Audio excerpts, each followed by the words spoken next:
AQ events better than your expectations.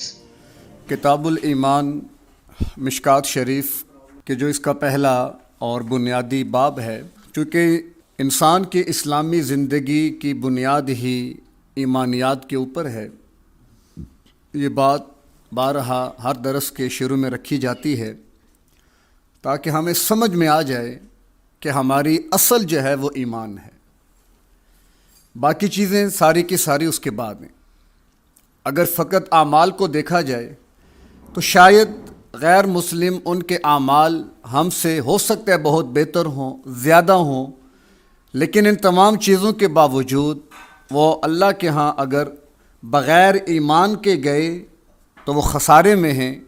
کوئی ایک عمل بھی وہاں ان کے لیے نجات کا باعث نہیں بن سکے گا، وہ مارے جائیں گے اگرچہ وہ دنیا میں کیا کچھ نہیں، ہم بھی مثالیں دیتے ہیں ان کی، لیکن چونکہ بنیاد نہیں ہے تو لہٰذا ان کا کوئی بھی عمل قابل قبول نہیں ہے۔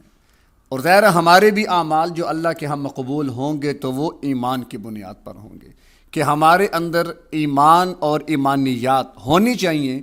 اب چونکہ ایمان ایک اندر کی چیز ہے، باطنی کیفیت کا نام ہے، دیکھا نہیں جا سکتا اس کو، البتہ یہاں پر اللہ کے نبی صلی اللہ علیہ وسلم کے فرامین کہ جو ایمان کے ثمرات ہیں، ایمان کی کیفیات جن کو محسوس کیا جا سکتا ہے، اس کے حوالے سے یہاں تفصیلات گزر رہی ہیں۔ اس سے پیچھے بھی ہم نے مختلف احادیث اور روایات کے اندر ایمانیات کے مختلف تقاضوں کو دیکھا، مثال کے طور پر نماز کا قائم کرنا، روزے رکھنا، حج کرنا، زکوٰۃ ادا کرنا۔ پھر اسی طرح وہاں آگے اس کے ضمن میں روایات اس طور پر بھی آئیں کہ ایمان جو ہے اس کے مختلف حصے ہیں۔ ادنا حصہ ایمان کا کہ راستے سے تکلیف دہ چیزوں کا ہٹا دینا، یہ ایمان کا ثمرہ اور پھل ہے۔ اسی طرح کسی کو اذیت نہ دینا، اپنے ہاتھ اور زبان کی ایذا سے ہر ایک کو محفوظ رکھنا۔ اب یہ کیا ایک پورا سسٹم دیا جا رہا ہے عملی زندگی میں۔ اگر ایمان کو دیکھنا ہے تو اس کے لیے ترازو حب نبی، عشق مصطفیٰ صلی اللہ علیہ وسلم، اس کو قرار دیا گیا کہ جب تک اللہ کے نبی صلی اللہ علیہ وسلم کی ذات کائنات کی ہر چیز سے زیادہ کسی بھی اہل ایمان کو عزیز نہ ہو جائے، اس کے ایمان میں کمی ہے، نقص ہے۔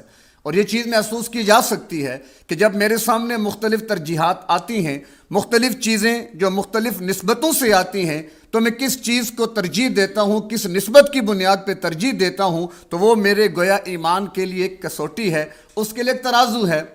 کتنی مثالیں ہو سکتی ہیں، شادی کا موقع ہے، اب ترجیحات میں کتنا کچھ آ گیا، لیکن اگر میرے سامنے یہ ہے کہ میری شادی اس طرح ہو جس طرح میرے نبی نے کی ہے، تو یہ ہے وہ ایمان کی کیفیت اور یہ ہے عشق مصطفیٰ کا معیار۔ اگر باقی تمام چیزوں کو مد نظر رکھا اور اللہ کے نبی صلی اللہ علیہ وسلم کی سنت کو نہ سامنے رکھا تو پھر ہمارا ایمان کیا ہے، ہم کس چیز کے مسلمان، اور ہمارا اللہ کے نبی سے پھر کیا تعلق ہے کہ ہماری زندگی، ہمارے معاملات، ہمارے شب و روز، ہماری عبادات، نظریات، جو بھی چیزیں ہیں، اگر وہ سنت کے سانچے میں ڈھلی ہوئی نہیں ہیں تو سب بیکار ہیں، ان کی کوئی حیثیت نہیں ہے۔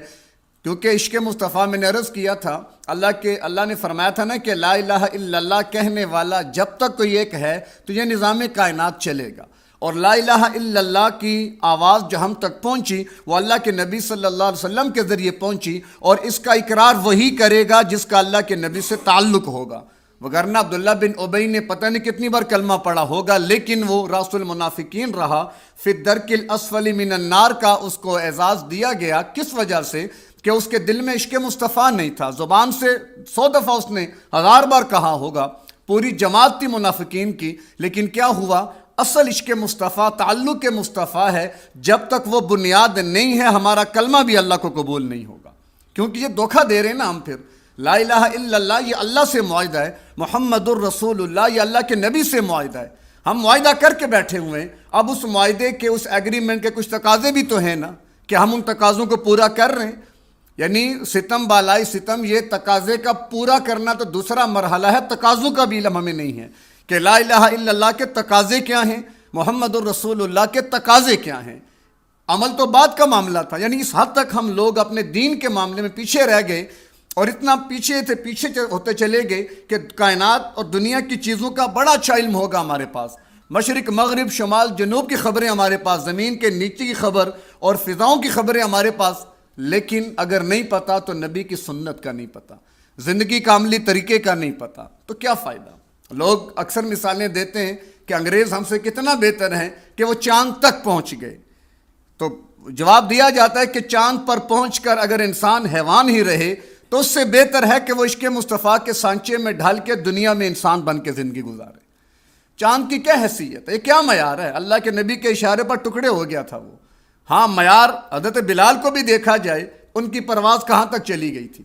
نعمان بن حارثہ جنت میں قرآن کی تلاوت کی آواز ہی اللہ کے نبی نے فرمایا جنت میں تلاوت، کہا مدینہ میں نعمان بن حارثہ تلاوت کر رہے ہیں، آواز جنت میں آ رہی ہے۔ یہ ہے وہ اصل اعزاز، یہ ہے اصل معراج، یہ ہے اصل معیار۔ لیکن وہ ہم اس سے غافل کیوں ہیں؟ اس لیے کہ ہمیں ایمانیات کا نہیں پتہ۔ نماز کا ٹھیک ہے، اللہ ہمیں توفیق دے، باقی تمام چیزوں کی اللہ ہمیں توفیق دے، لیکن وہ روح آج نظر نہیں آ رہی جس روح کی بنیاد پر اللہ کے فیصلے بھی آیا کرتے تھے۔ آج جیسے کتنی بات چل رہی ہے، ارب ارب ہماری تعداد ہو چکی ہے، لیکن اس کے باوجود ہمارے اس وجود میں جان نہیں ہے۔ جان کیسے آئے گی؟ جان تو عشق مصطفیٰ ہے۔ اس پوری کائنات کی روح جو ہے وہ عشق مصطفیٰ ہے۔ جب تک ایک بھی لا الہ الا اللہ کہنے والا، کیا معنی اللہ کے نبی کے تعلق والا ہوگا تو نظام چلے گا۔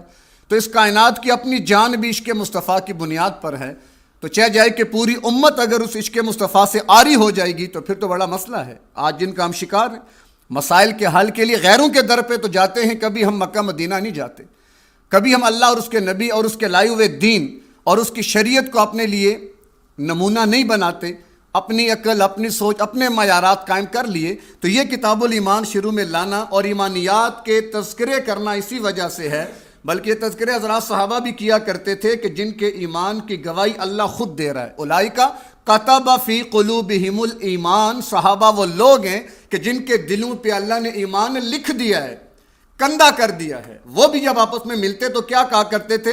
اجلس بنا نؤمن ساعتاً، کہ آؤ تھوڑی دیر بیٹھ کر ہم ایمان لے آئیں۔ وہ صحابہ کہ جن کے ایمان کی گواہی اللہ دے رہا ہے، لیکن اپنی فکر کتنی ہے کہ جب بھی دو صحابی ملتے تو بیٹھ کر کہتے آؤ جی ایمان لائیں۔ کیا معنی؟ ایمان کا تذکرہ کریں تاکہ ایمان تازہ ہو جائے۔ تو یہ تذکرے آج نہیں ہوتے، جس کی وجہ سے ہم لوگ مسائل کا شکار ہیں۔ تو برکت یہ اللہ ہمیں اس کی فکر نصیب فرمائے۔ خاص طور پہ ایمان جو ہے اس کو ہم ذرا سیریس لیں کہ ایمان ہے کیا، ایمان کے تقاضے کیا ہیں۔ چونکہ ہم نے ہوش سنبھال کر کلمہ پڑھا، مسلمان ہو گئے، بس اللہ لا خیر صلی اللہ، نہ جان لگی نہ مال لگا۔ لہٰذا جس پر جان مال لگتی ہے نا، اس پر ہمیں کتنا درد بھی ہوتا ہے، اس کی کتنی فکر بھی ہوتی ہے کہ گھر میں ایک پیالی ٹوٹ جائے، کوئی پرچ ٹوٹ جائے، کوئی پلیٹ ٹوٹ جائے تو واقعی گھر میں ایک سوگوار سی فضا بن جاتی ہے کہ سیٹ کی پلیٹ ٹوٹ گئی، کپ ٹوٹ گیا، پیالی ٹوٹ گئی۔ لیکن گھر کے بچے نماز نہ پڑھ کے اللہ اور اس کے نبی کے حکم کو توڑیں تو کیا گھر میں یہ فضا بنتی ہے؟ نہیں بنتی۔ تو ایک پلیٹ کی قیمت کیا نماز سے زیادہ ہو گئی؟ یا نبی سے تعلق سے زیادہ اس پلیٹ کی قیمت ہے کہ جس کے ٹوٹنے پر تکلیف محسوس کی اور نمازیں کئی جا رہی ہیں، کوئی پرواہ نہیں کی جا رہی۔ تو یہ اصل چیز ہم نے سمجھنی ہے، اس کی طرف ہم نے لوٹنا ہے کہ اپنی ترجیحات کو بدلنا ہے۔ ایمان اور ایمانیات کو ترجیحات کی بنیاد پر لیں، تب جا کر ایک معاشرہ بھی بنے گا۔ اب المسلم من سلم المسلمون من لسانہ و یدہ، کتنا پیارا ایک معیار ہے، کتنا پیارا اصول ہے معاشرت کا کہ ہر فرد اگر اس ڈگر پہ کھڑا ہو جائے کہ میرے ہاتھ اور زبان سے دوسرا مسلمان محفوظ رہے، مجھ سے کسی کو تکلیف نہ ہو، اگر 100 بندے 100 یہ عزم کر لیں تو بتائیں نا کتنی محبت پیدا ہوگی وہاں، کتنا اچھا معاشرہ بنے گا وہاں، اور کیسی ایک الفت کی فضا۔ لیکن کیا ہے، چونکہ ترجیحات سامنے نہیں ہیں، ایمانیات کے تقاضے سامنے نہیں ہیں، اس کا مذاکرہ نہیں ہے، تربیت نہیں ہے، جس کی وجہ سے ہم قدم قدم پہ ڈگمگا جاتے ہیں اور اپنے لیے ہی مسائل بنا لیتے ہیں۔ تو آج کی جو پہلی حدیث ہے اس کا جو مرکزی مضمون وہ کیا ہے؟ حاکمیت اللہ کی ہے۔ جیسے آج بھی رکوع کا جو پہلا ایک انہوں نے بتایا خلاصہ کہ اصل حاکم وہ اللہ ہے، میں اور آپ اور کل انسان اس کے نائب اور خلیفہ ہیں۔ اور ہمیں چاہیے، اب چونکہ کائنات اللہ کی ہے، ساری کائنات کا خالق بھی اللہ ہے، مالک بھی اللہ ہے، تو پھر مرضی کس کی چلے گی؟ اللہ کی۔ پھر کائنات اللہ کی ہم استعمال کر رہے ہیں، پھر ہوا اللہ کی، خوراک اللہ کی، سورج چاند ستارے اللہ کے، پانی دریا سمندر جو کچھ بھی ہماری ضروریات ہیں، سب کا خالق کون ہے؟ اللہ۔ اس کا تقاضا کیا ہے کہ انسان اس اللہ کا فرما بردار بن کر چلے، اللہ کی مان کر چلے، یہ وفا کا بھی تقاضا ہے. یہ ایک آفس ہے ہمارا، ہم اسی کو اگر مثال بنا لیں تو اب اس آفس کے بھی کچھ اصول ہیں، کچھ ضابطے ہیں جو طے کیے گئے. اب جو ان اصولوں اور ضابطوں کے مطابق چلے گا تو اس کو اپریشیٹ کیا جائے گا، اس کی ترقی بھی کی جائے گی. لیکن اگر کوئی فرد اس کی بغاوت شروع کر دے کہ میں نے تو کوئی اصول نہیں ماننا، اپنی مرضی سے آؤں گا، مرضی سے جاؤں گا، میں تو انیس صاحب کی چیئر پہ بیٹھوں گا، اس کے علاوہ مجھے بیٹھنا کہیں نہیں ہے، تو کیا ایسے فرد کو دفتر میں جگہ دی جائے گی؟ اسے چلنے دیا جائے گا؟ کیوں؟ اب اس کو نکالنے کے کتنے اسباب ہیں. ایک سب سے اہم اور بڑا سبب کیا ہے کہ وہ فرد اس ماحول کی خرابی کا باعث بن رہا ہے، اس کی وجہ سے فساد پھیل رہا ہے. لہٰذا فساد کو ختم کرنے کے لیے اس کو یہاں سے نکالنا پڑے گا. نہ نکالا گیا تو یہ ایک ایسا ناسور ہے جو پورے ادارے کے سسٹم کو مفلوج کر دے گا. انسانی جسم ہے، اب کہیں پھوڑا نکل آیا، انگلی پر کیوں نہ نکلے، اب ڈاکٹر چیک کرنے کے بعد جب دیکھتے ہیں نا کہ یہ تو ناسور بن گیا، کینسر بن گیا، اب وہ پھر کیا رائے دیتا ہے کہ اس کو کاٹو. ایک انگلی جائے گی نا، جانے دو، باقی وجود کیا ہوگا؟ بچ جائے گا. لیکن باقی وجود کہے گی نہیں خیر ہے، چلنے دو چلنے دو، تو خود بھی ڈوبے گا اور آپ کو بھی لے ڈوبے گا. تو لہٰذا اب اس انگلی کو وہاں سے کاٹا جائے گا، کیونکہ باقی وجود کی بقا اسی پر منحصر ہے. تو ایسے ہی اللہ کا ایک نظام ہے، نظام کائنات، نظام خلق بھی ہے. یہاں پر بھی وہی ضابطہ کار فرما ہے کہ یہاں اللہ کے بندے بن کر رہو. اللہ کے بندے بن کر رہنے کا مطلب کیا ہوگا کہ جو اللہ چاہتا ہے وہ کرو، جس سے اللہ روکتا ہے اس سے رک جاؤ. اس سے کیا ہوگا؟ نظام چلے گا. لیکن اگر کوئی فرد، کوئی جماعت، کوئی طبقہ اس کی مخالفت پہ آ جائے اور بغاوت کا علم اٹھا لے کہ ہم نے اللہ کو نہیں ماننا، ہم نے دین و شریعت کو نہیں ماننا، ہم نے اپنی مرضی کرنی ہے، تو جب اپنی مرضی کی طرف انسان جاتا ہے تو اپنی مرضی پہ تسلط شیطان کا ہوتا ہے. کیوں؟ ایک نفس، دوسرا شیطان، دو دشمن اندر بھی اور باہر بھی. ان کا تو عزم ہی کیا ہے کہ ہم نے نہیں چھوڑنا. لَأُغْوِيَنَّهُمْ أَجْمَعِينَ. شیطان نے کیا رکھا ہے؟ یا اللہ اس انسان کی وجہ سے میں اس مقام سے نیچے گرا ہوں، اس کو بھی اس مقام تک نہیں پہنچنے دوں گا. میں پوری کوشش کروں گا، آگے پیچھے دائیں بائیں سے آ کر اس کو ورغلاؤں گا. تو جب انسان اپنی مرضی، دیکھیں شیطان کا مجھ اور آپ پہ زور نہیں ہے، یہ بات طے شدہ ہے، یہ ذہن میں رکھیے گا. مجھ پر، آپ پر شیطان کا زور نہیں ہے. جب انسان کے دل میں گناہ کا، اللہ کی نافرمانی کا جو ارادہ بنتا ہے نا، ارادہ، وہ ارادہ نہیں ہوتا، وہ شیطان کا دروازہ ہوتا ہے. ہوتا ہے کیا؟ شیطان اندر داخل ہو گیا، بس پھر وہ آپ سے وہ برائی کروا کے رہے گا. اگر آپ ارادہ ہی پیدا نہ کریں اور اللہ کی طرف رجوع کر کے رہیں، دروازہ ہی بند رہے گا، تو شیطان کا کیا زور ہے؟ کل شیطان جب مارا جائے گا نا خود بھی، اور بہت ساروں کو مروا جائے گا نا وہاں پہ جا کر، تو وہاں پر کہے گا میرا تم پہ، مجھے نا فَلَا تَلُومُونِي وَلُومُوا أَنفُسَكُمْ. تو مجھے کیوں ملامت کرتے ہو؟ اپنے آپ کو ملامت کرو. میں کوئی تمہارے گھر آیا تھا تمہیں لینے کے لیے؟ تم خود ہی میری ڈگر پہ آئے ہو، تو میں نے تو استقبال کرنا تھا. تو جب اللہ کی اس حکمیت کا انکار کر کے انسان اپنی بغاوت کے راستے پہ آتا ہے تو پھر وہ فساد کا باعث بنتا ہے، اور یہ معاشرے کا فساد انسانیت کی تباہی کا باعث بن جاتا ہے. لہٰذا پھر اللہ کی طرف سے حکم آتا ہے کہ اس فساد کا خاتمہ کیا جائے. تو اسی بنیاد پر جو آیات جہاد کا جو کنسپٹ ہے، بنیادی تصور یہی ہے. اگرچہ مغربی میڈیا نے اور آج کی مغربیت نے اور ہمارے ان پڑھ دانشوروں نے جہاد کو ایک گالی کہہ لیں، فساد کا ذریعہ کہہ لیں، نہ جانے کیا کچھ بنا دیا. حالانکہ ایسی بات نہیں ہے کہ جہاد کا کردار وہی ہے جو ایک سرجن کا کردار ہوتا ہے کہ وہ جسم کے بقا اور زندگی کے لیے کسی بھی ناسور کو کاٹ کر پھینک دیتا ہے تاکہ جسم رہے. اس کو پیسے بھی دیے جاتے ہیں، شکریہ بھی ادا کیا جاتا ہے. تو جہاد بھی ایک سرجن ہے کہ جو معاشرے اور انسانی زندگی کے جو ناسور ہوتے ہیں نا، ان کا خاتمہ کرتا ہے تاکہ بقیہ انسانیت جو ہے وہ امن سے رہے، اس کا وجود بقا اور استحکام کے ساتھ آگے بڑھتا رہے. تو یہ آپ یوں سمجھ لیں کہ پہلی حدیث کا جو مفہوم ہے کہ اللہ کے نبی فرماتے ہیں مجھے حکم دیا گیا، اللہ کے نبی فرماتے ہیں مجھے حکم دیا گیا کہ میں لوگوں سے قتال کروں، اقاتل الناس. اب یہاں پر اجاہد بھی ہو سکتا تھا نا. اب دو لفظ استعمال ہوتے ہیں نا، جہاد اور قتال، دونوں قرآن میں آتے ہیں. جہاد اور قتال میں فرق کیا ہے کہ ہر قتال جہاد ہے لیکن ہر جہاد قتال نہیں ہے.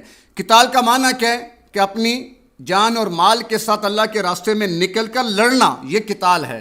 اس میں کسی اور معنی کی گنجائش موجود، تعویل کی گنجائش نہیں. ہاں لفظ جہاد، کوشش کرنا، یہ جو ہم کر رہے ہیں یہ بھی جہاد کا حصہ ہے. یہ ہماری کلاس ہے، یہ بھی کیا ہے؟ ایک جہاد ہے، کہ جہاد بالقرآن کہہ لیں، جہاد بالحدیث کہہ لیں، یہ بھی ایک جہاد ہے۔ آپ کوئی بھی کوشش کرتے ہیں جس کی بنیاد کیا ہے کہ بھئی دین، خیر، امر بالمعروف، یہ چیزیں، تو وہ سب جہاد کے اندر آ جاتی ہیں۔ قتال کیا ہوگا کہ جب آپ تلوار لے کر، بندوق لے کر میدان میں نکلیں اور کفر کا بالکل خاتمہ کر دیں۔ تو یہاں پر بھی اللہ کے نبی صلی اللہ علیہ وسلم نے لفظ قتال، امرت ان اقاتل الناس، یعنی یہ بھی حکمت کی بات ہے۔ اگر لفظ جہاد آ جاتا تو بات دانشور تعویل کر لیتے نا، لفظ جہاد کو لے کر کتنی تعویلیں کی گئیں، اور جہاد کے مفہوم کو بالکل قید کر دیا گیا۔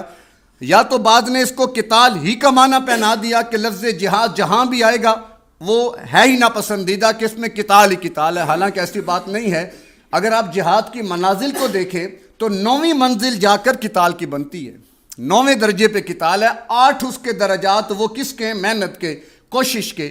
انسان کی اپنی زندگی، اپنی ذات کے ساتھ جہاد کرو، نفس کے ساتھ جہاد کرو، معاشرے کی برائیوں کے خلاف جہاد کرو، پھر آگے نکل کر معاشرتی معاملات ہیں، اس میں دین کی بقا اور استحکام ہے، اس کے لیے کوشش محنت کرو، پھر امر بالمعروف ہے، اس کے 3 درجے، ادع الی سبیل ربک بالحکمہ والموعظۃ الحسنہ وجادلہم باللتی ہی احسن، یہ درجات ہیں۔ آخر میں جا کر جب دیکھو کہ کافر باز نہیں آتا کسی بھی طریقے سے، پھر اس کا علاج کیا ہے؟ فقاتلوا ائمۃ الکفر، کہ جو بھی کفر کا بڑا نظر آئے اس کی گردن تن سے جدا کر دو، تبھی جا کر معاشرے میں امن رہے گا، وگرنہ یہ ناسور جو ہیں تمہیں جینے نہیں دیں گے۔ بدر کے موقع پر قیدی بن گئے، اب اللہ کے نبی نے مشورہ کیا صحابہ سے کیا کرنا چاہیے، تو اکثر صحابہ کی رائے آپ علیہ الصلوۃ والسلام کی رائے کے مطابق، چونکہ آپ فبما رحمت من اللہ لنت لہم، چونکہ آپ نرم تھے تو آپ نے کہا کہ چلو فدیہ لے کے چھوڑ دو۔ عمر بن خطاب رضی اللہ عنہ نے کہا نہیں یا رسول اللہ، ان کی گردنیں کاٹیں، ان کے خون سے زمین کو رنگین کریں، لیکن آپ نے کہا نہیں، فدیہ لے کے چھوڑ دیتے ہیں۔ تو اللہ نے وحی اتاری، لولا کتاب من اللہ سبق لمسکم فیما اخذتم عذاب علیم، کہ تم نے ٹھیک نہیں کیا۔ ما کان لنبی ان یکون لہ اسری حتی یثخن فی الارض، نبی کے لیے مناسب نہیں تھا کہ اگر اس کے پاس قیدی ہیں تو وہ ان کے خون سے زمین کو رنگین کرنا چاہیے تھا۔ اگر وقت مقرر نہ ہوتا تو جو تم نے فدیہ لیا تم پر اللہ کا عذاب آ جاتا۔ یہ آیت نازل ہوئی، اللہ کے نبی رو پڑے، صحابہ رو پڑے، اور اللہ کے نبی نے فرمایا، بخاری کی روایت ہے کہ میں نے درخت کے پاس دیکھا تھا عذاب اتر آیا تھا، اگر عذاب ہم پہ آ جاتا عمر بن خطاب کے سوا کوئی نہ بچتا۔ یعنی اللہ کی بھی حکمت کیا ہے کہ جو ناسور ہے اس کو جڑ سے اکھاڑا جائے، تو لہٰذا جہاد اور قتال کبھی غلط ہے، ہاں اگر غلط استعمال کیا جائے اس کا، کوئی بھی فرد، کوئی بھی جتھا اگر ان آیات کو اپنے اوپر دیکھیں، اگر فقط جہاد اور قتال کی بات نہیں ہے، اس کے لیے کچھ شرعی اصول ہیں، کچھ ضابطے ہیں، ان اصولوں اور ضابطوں کے مطابق جب جہاد ہوگا تو وہ جہاد فی سبیل اللہ، یا قتال فی سبیل اللہ ہوگا۔ وگرنہ آپ کو ملک چاہیے، آپ کو مال اسباب چاہیے، آپ کو جائیداد چاہیے، اس کے لیے آپ جہاد کا عنوان لے کر میدان میں نکل آتے ہیں، تو یہ فساد ہوگا، جہاد کبھی بھی نہیں ہوگا، کیونکہ جہاد کے اصول اور ضابطے طے ہیں۔ تو بہرکیف یہاں پر پہلی حدیث میں اللہ کے نبی فرماتے ہیں کہ مجھے قتال کا حکم دیا گیا لوگوں کے ساتھ جب تک کہ وہ گواہی نہ دے دیں، کس کی؟ توحید اور رسالت کی، نماز نہ قائم کر لیں، زکوٰۃ نہ دیں۔ اگر یہ کام وہ کر لیں گے تو پھر وہ مجھ سے بچے رہیں گے، اگر نہیں کریں گے تو پھر میری تلوار ان کا فیصلہ کر دے گی۔ آج کا دانشور لینا اس حدیث کو، اگر آج کے دور میں کوئی اس طرح کی بات کرے تو کیا ہوگا اس کے ساتھ، لیکن اصل یہی ہے، شریعت کا حسن، شریعت کا مزاج یہی ہے کہ اصل وہی میں نے کہا نا، حاکم اللہ ہے، مجھے اور آپ کو اللہ کی حاکمیت کو تسلیم کرنا ہے، من و عن تسلیم کرنا ہے، اور اس کے تقاضے پورے کرنے ہیں۔ اگر کریں گے تو ہمیں دنیا میں رہنے کا حق ہے، اگر نہیں پورے کریں گے پھر ہمیں دنیا میں رہنے کا حق نہیں ہے۔ کبھی پہلے تو ضابطہ کیا ہوتا تھا، اللہ نے عذاب بھیجے آسمانوں سے، زلزلے بھی آئے، چیخ و پکار بھی آئی، پانی بھی آئے، ہوائیں بھی آئیں۔ اب کیا ہوگا؟ اللہ نے قرآن میں فیصلہ کر دیا، قاتلوہم یعذبہم اللہ بایدیکم، اب تم ان کے ساتھ قتال کرو، اب اللہ تمہارے ہاتھوں سے انہیں عذاب دے گا۔ پہلے جبریل کے ذریعے، فرشتوں کے ذریعے عذاب آئے، اب کیا ہوگا؟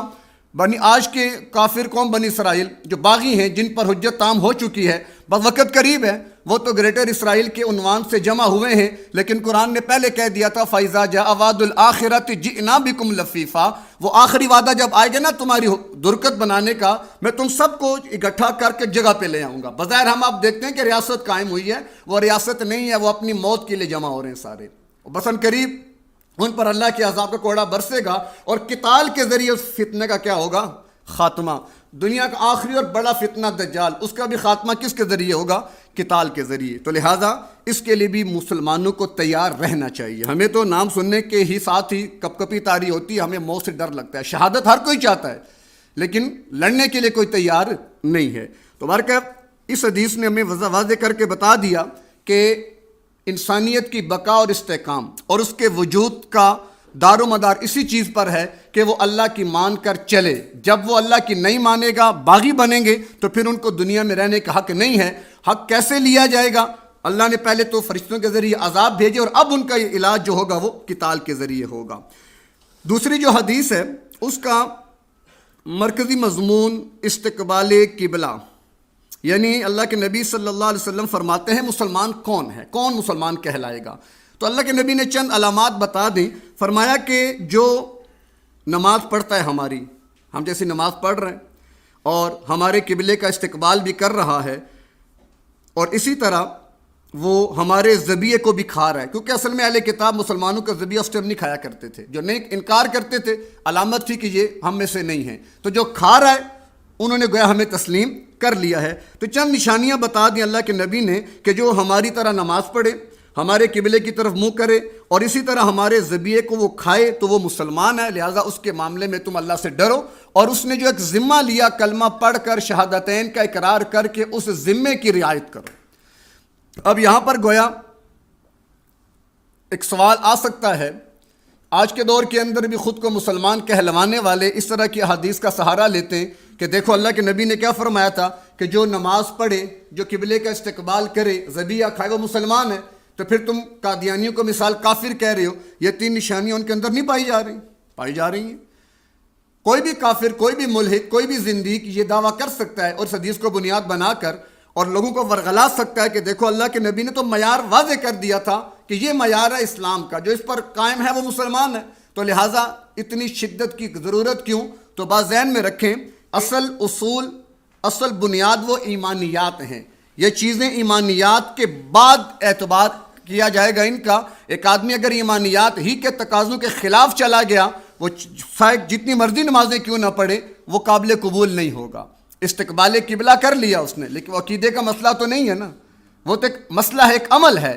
اصل بنیاد ایمان ہے، ایمانیات ہیں، اور اس کے تقاضے ہم نے شروع میں نے وضاحت کر دی تھی کہ مومن، ایمان کیا ہوتا ہے یا مومن کسے کہتے ہیں؟ تمام ضروریات دین کا اقرار کرنے والا، تمام ضروری یعنی تمام عقائد، جس میں ایمان مفصل کے عقائد 7 بھی شامل ہیں، اور اس کے ضمن میں بہت ساری آگے تفصیلات بھی شامل ہیں۔ جو ان سب کا اقرار کرے وہ مسلمان ہے، اور جو اس کا انکار کرے یا کسی بھی عقیدے میں باطل تعویل کرے، دونوں صورتوں میں بندہ دائرہ اسلام سے خارج ہو جائے گا۔ پھر اس کے بعد وہ لاکھ قبلے کے استقبال کرے، لاکھ نمازیں پڑھے، کوئی بھی اس کا اعتبار۔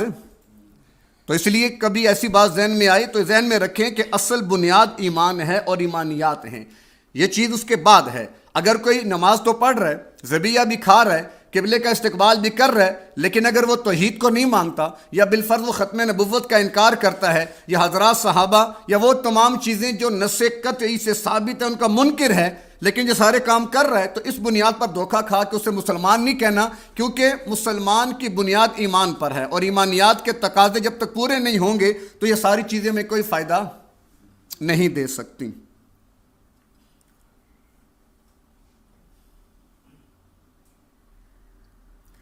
اور تیسری حدیث، اس کا بھی تقریباً مضمون پہلے بھی گزر چکا ہے کہ ایک صحابی، ایک دیہاتی آئے اور آ کر عرض کرنے لگے، یا رسول اللہ، کوئی ایسا عمل بتائیں کہ میں کروں تو جنتی ہو جاؤں، میں جنت میں جانا چاہتا ہوں، آپ مجھے کچھ عمل بتا دیں۔ تو اللہ کے نبی نے فرمایا کہ تو اللہ کی عبادت کر اور کسی کو اس کا شریک نہ ٹھہرا، یعنی پہلی دعوت توحید، اللہ کی عبادت، لیکن کس بنیاد پر؟ کہ اللہ وحدہ لا شریک ہے، اس بنیاد پر اللہ کی عبادت۔ نماز جو فرض ہے وہ قائم کرو، زکوٰۃ جو فرض ہے اس کو ادا کرو، رمضان کے روزے رکھو، ان اعمال کو تم کر لو، تم کیا ہو جاؤ گے؟ جنتی۔ اس نے آگے سے جواب دیا کہ میں اس پر کوئی کمی زیادتی نہیں کروں گا، بس جو آپ نے فرمایا، نہ اس میں کمی کروں گا، نہ اس پر میں کیا کروں گا؟ زیادتی کروں گا۔ تو اللہ کے نبی نے ان کے جانے کے بعد فرمایا جو یہ چاہتا ہے نا کہ میں دنیا میں جنتی دیکھوں، اس کو دیکھ لو.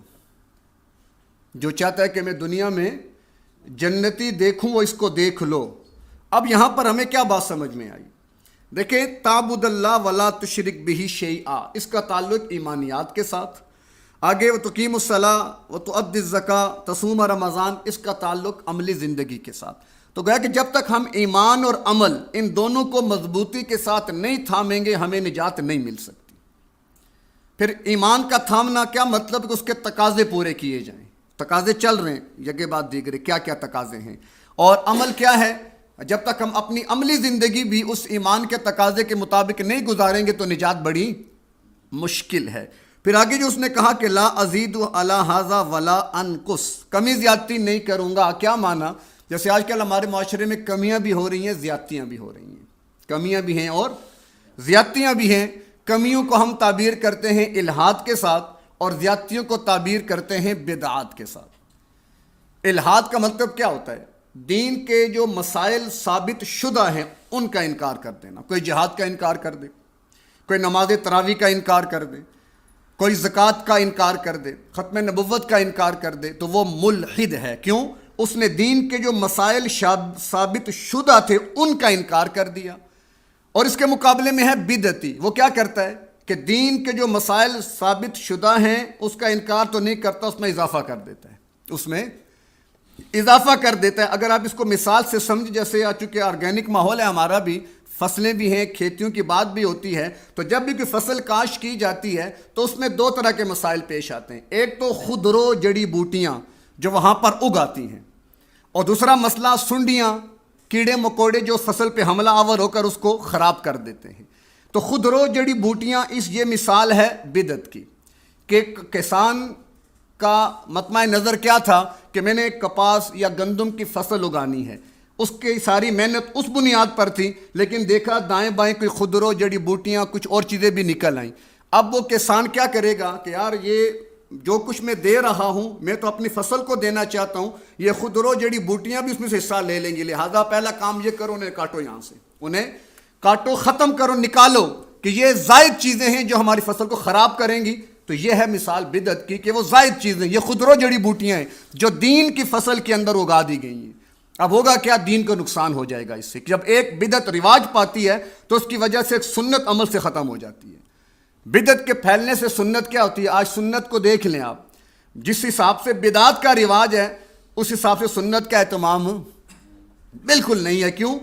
یہ خودرو جڑی بوٹیاں اصل فصل کو بھی خراب کر رہی ہوتی ہیں. تو گویا کہ فصل میں پیدا ہونے والی خودرو جڑی بوٹیاں یہ مثال ہے کس کی؟ بدعت کی.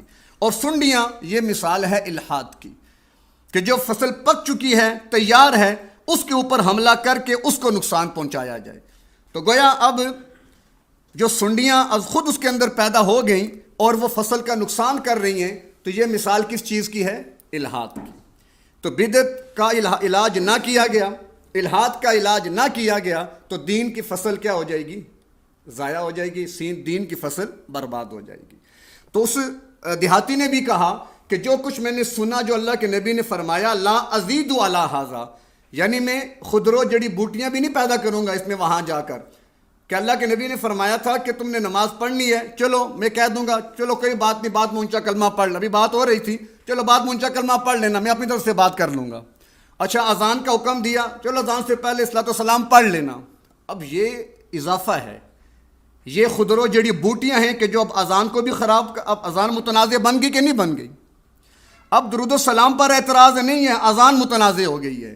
نماز پر اعتراض، کلمے پڑھنے نہ پڑھنے پر اعتراض نہیں ہے، نماز متنازعہ بنا دی گئی ہے. یہ ہے وہ شیطانی حربہ کہ جو الحاد اور بدعت کی بنیادوں پر قائم کیا جاتا ہے، جس سے اصل چیز وہ بھی کیا ہو جاتی ہے؟ متنازعہ بن جاتی ہے.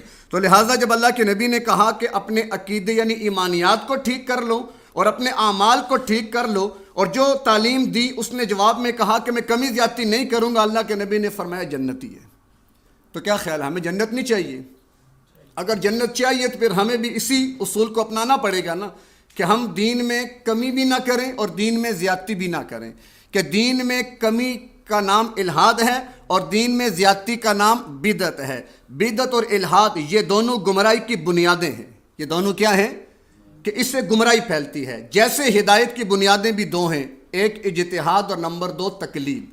یا تو آپ مجتہد ہوں اور دین کے مسائل پر عبور رکھیں, قرآن و سنت کی تعلیمات سے مکمل آپ آراستہ ہوں, پھر تو آپ مجتہد محقق ہیں, آپ اپنے اس اجتہاد پہ عمل کریں. نہیں تو پھر آپ کو تقلید کرنی پڑے گی. تیسرا کوئی راستہ نہیں ہے. جو تقلید کا انکار کر کے میدان میں آئے وہی فتنوں کی بنیاد بنے. کیونکہ اب وہ جیسے میں نے شروع میں کہا تھا نا کہ شیطان, اب جب ہم اللہ کی حاکمیت اور اللہ کے محبوب پیغمبر کی شریعت کو نہیں اپنائیں گے اور جب اپنی طرف سے کوئی چیز دین میں لائیں گے حالانکہ میرے پاس صلاحیت نہیں ہے, تو پھر میں کیا کروں گا؟ نقصان ہی کروں گا نا. ایک اناڑی ایک گاڑی چلائے گا تو ایکسیڈنٹ کرے گا. ایک اناڑی کسان کسی فصل کو اگر اگانا چاہے گا تو نقصان کرے گا. اس کے اب کتنے جتن ہوتے ہیں ہمارے, ماہر ماہر ماہر, لیکن دین کے معاملے میں کوئی سبزی بیچ رہا ہے وہ محقق بن گیا, کوئی ریڑھی چلا رہا ہے محقق بن گیا, کوئی موچی جوتے سی رہا ہے ساتھ محقق بھی بن گیا. یہ خطرناک معاملہ کہ یہ جیسے اس کی گمراہی کی بنیادیں 2 ہیں نا, الحاد اور بدعت, تو ہدایت کی بنیادیں بھی 2 ہیں. اب قرآن میں دیکھیں ان فی ذالک لذکری لمن کان لہ قلب او القی السمع فہو شہید, کہ 2 راستے ہیں. یا تو ان فی ذالک لذکری لمن کان لہ قلب, یا تو بندہ خود باشعور ہے تو وہ اس کے لیے نصیحت ہے, او القی السمع, یا پھر اپنا کان کسی کے آگے رکھے سن کر عمل کرے. خود وہ تیسرا راستہ کوئی نہ اپنائے کہ نہ میں نے اجتہاد کرنا ہے اور نہ میں نے تقلید کرنی ہے, میں نے کوئی نیا راستہ نکالنا ہے. تو نئے راستے ہمیشہ گمراہی کا باعث بنتے ہیں. اگر آپ دیکھیں بخاری شریف کی حدیث کے الفاظ, جب قبر میں مارا جائے گا نا مردے کو, تو وہاں پر فرشتے سے کیا کہیں گے؟ لا دریتا ولا تلیتا, لا دریتا ولا تلیتا. درایت کہتے ہیں سمجھ بوجھ کو, یعنی تیرے اندر اجتہاد بھی نہیں تھا. ولا تلیتا, تلیتا تلاوت سے ہے پیچھے چلنا, یعنی نہ تو خود محقق اور مجتہد تھا نہ تو کسی کے پیچھے چلا, اپنی من مانی کی. اب وہاں پر کیا ہو رہا ہے؟ قبر میں پٹائی ہو رہی ہے, مار پڑ رہی ہے. تو گویا پتہ چلا کہ ہدایت کی بنیادیں 2 ہیں. ہدایت کی بنیادیں 2 ہیں. سورہ ملک میں بھی آیت ذہن میں آ رہی ہے, قالوا لو كنا نسمع او نعقل ما كنا في اصحاب السعير. لو كنا نسمع, کاش ہم سن لیتے, او نعقل, یا خود اتنے سمجھدار ہوتے تو آج ہم جہنم میں نہ جاتے. یعنی ہم نے نہ اجتہاد کیا نہ ہم نے تقلید کی, آج ہم کہاں چلے گئے. تو خیر تیسری جو حدیث ہے آج کی, اس کا مرکزی مضمون یہی ہے کہ جو شریعت کی تعلیمات اللہ کے نبی صلی اللہ علیہ وسلم سے ہم تک پہنچیں, اسی طریقے پر ان تعلیمات کو اپنانا اور اس میں اپنی مرضی کو داخل نہ کرنا, یہ بہت ضروری ہے. اسی کی بنیاد پر جنت کا فیصلہ ہے. تو اللہ ہمیں ان چیزوں پر عمل کی توفیق دے. اب حدیثوں کا ترجمہ دیکھ لیتے ہیں. وعن ابن عمر رضی اللہ تعالی عنہما, حضرت عبداللہ ابن عمر رضی اللہ عنہما سے روایت ہے, قال فرماتے ہیں, قال رسول اللہ صلی اللہ علیہ وسلم, امرتو, مجھے حکم دیا گیا, ان اقاتل الناس, کہ میں لوگوں سے قتال کروں, حتی یشہدوا, جب تک کہ وہ یہ گواہی نہ دے دیں, اللہ الہ الا اللہ, کہ اللہ کے سوا کوئی معبود نہیں, وان محمد الرسول اللہ, اور محمد اللہ کے رسول ہیں, وَيُقِيمُ الصَّلَاةَ, یعنی فقط ایمان بھی کافی نہیں ہے. آج یہ بھی ایک نظریہ آتا ہے, بس جی ہم نے کلمہ پڑھ لیا ہم پکے مومن ہیں. جہاں بھی ایمان کا ذکر آتا ہے وہاں پر لازمی اعمال کا ذکر بھی آتا ہے. نماز قائم کریں, وَيُؤْتُوا الزَّكَاةَ, زکوٰۃ ادا کریں, فَإِذَا فَعَلُوا ذَلِكَ, جب وہ اس رخ پر آ گئے, عَصَمُوا مِنِّي دِمَاءَهُمْ وَأَمْوَالَهُمْ, تو ان کے مال اور ان کے خون مجھ سے کیا ہو جائیں گے؟ محفوظ ہو جائیں گے. الا بحق الاسلام, ہاں اگر کوئی حق اسلام کا آ گیا, مثال کے طور پر اس نے نماز بھی پڑھ لی, توحید و رسالت کا اقرار بھی کر لیا, اور وہ نیک اعمال کر رہا ہے, لیکن اس نے کسی کو ناحق قتل کر دیا, یا شادی شدہ تھا اس نے زنا کر لیا, یا وہ ارتداد اختیار کر کے مرتد بن گیا, تو اس کو بھی مارنا پڑے گا. کیونکہ اگر آپ حدیث پہ غور کریں تو سمجھ کیا آتا ہے کہ جو ایمان لایا, عمل صالح کر لیے, اب اس کو مارا نہیں جائے گا. تو ایک قاتل اگر مومن بھی ہے, اعمال صالحہ بھی کر رہا ہے, تو کیا وہ اس حدیث کی روح سے بچ جائے گا؟ تو الا بحق الاسلام کہہ کے اس کو وہاں سے نکال دیا, کہ جس نے ناحق قتل کیا, یعنی قصاص میں قتل ہونا پڑے گا, مرتد کو قتل ہونا پڑے گا, اور شادی شدہ زانی کو بھی قتل ہونا پڑے گا. وَحِسَابُهُمْ عَلَى اللَّهِ, اور اس کا معاملہ اللہ کے سپرد ہے. کیا مطلب؟ عدالت تو ظاہری معاملے کو دیکھ کر فیصلہ کرے گی. اس سے ایک اصول سمجھ میں آتا ہے کہ قضا کا تعلق ظاہر سے ہوتا ہے, کہ جو کیس آیا, گواہ پیش ہوئے, استغاثہ جو بھی ہوا, عدالت فیصلہ کر دے گی. پیچھے حقیقت کیا ہے وہ اللہ کی طرف ہے. متفق علیہ, بخاری مسلم کا اس پہ اتفاق ہے. الا ان مسلما لم یذکر الا بحق الاسلام, فرق بتا دیا روایت کا کہ مسلم نے مسلم شریف کے اندر الا بحق الاسلام کا ذکر نہیں ہے، جو کہ بخاری شریف کے اندر ہے۔ وعن انس رضی اللہ تعالی عنہ قال، فرماتے ہیں قال رسول اللہ صلی اللہ علیہ وسلم من صلی صلاتنا، جس نے ہماری نماز پڑھی، واستقبل قبلتنا، ہمارے قبلے کا استقبال کیا، واکل ذبیحتنا، ہمارا ذبیحہ کھایا، فذلک المسلم، تو یہ مسلمان ہے۔ میں نے وضاحت کر دی کہ فقط اس پر اسلام کی بنیاد رکھ کر اگر وہ ایمانیات کے معاملے میں گڑبڑ کر رہے ہیں نا، تو پھر یہ چیزیں بھی قابل قبول نہیں ہوں گی۔ الذی لہ ذمۃ اللہ، یہ وہ شخص ہے کہ جو اللہ کے ذمے میں ہے، وہ ذمۃ رسولہ، اور اللہ کے رسول کے ذمے میں آ گیا ہے، یعنی اس کو تحفظ مل گیا۔ فلا تغفر اللہ فی ذمتہ، تو اب اللہ کے ذمے کو توڑنا نہیں ہے، یعنی اب اس کے ساتھ وہ معاملہ نہیں کرنا جو کافر کے ساتھ ہوتا ہے۔ رواہ البخاری۔ وعن ابی ہریرہ رضی اللہ عنہ قال، فرماتے ہیں اتی اعرابی النبی صلی اللہ علیہ وسلم، ایک دیہاتی آیا حضور کی خدمت میں۔ یہاں پر یہ بات پھر میں وضاحت کرتا چلوں، حضرات صحابہ جو مدینہ میں رہتے تھے وہ سوالات نہیں کرتے تھے ادب کے پیش نظر، البتہ ان کو انتظار ہوتا تھا کوئی دیہاتی آئے، کیونکہ دیہاتی اکثر ان آداب سے واقف نہیں ہوتے، تو وہ برملا آ کرنا سوال کیا کرتے تھے۔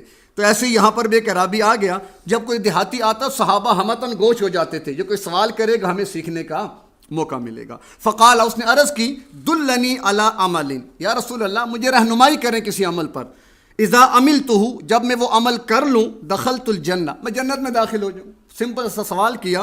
قال، تو اللہ کے نبی نے فرمایا، تعبد اللہ، پہلی چیز اللہ کی عبادت، اور عبادت کے مفہوم میں پوری اطاعت کیا ہے؟ فقط نماز عبادت نہیں ہے، وہ تو ایک حصہ ہے، جزء عبادت کا۔ اصل کیا ہے کہ پوری زندگی اللہ کے احکامات کے تابع ہو۔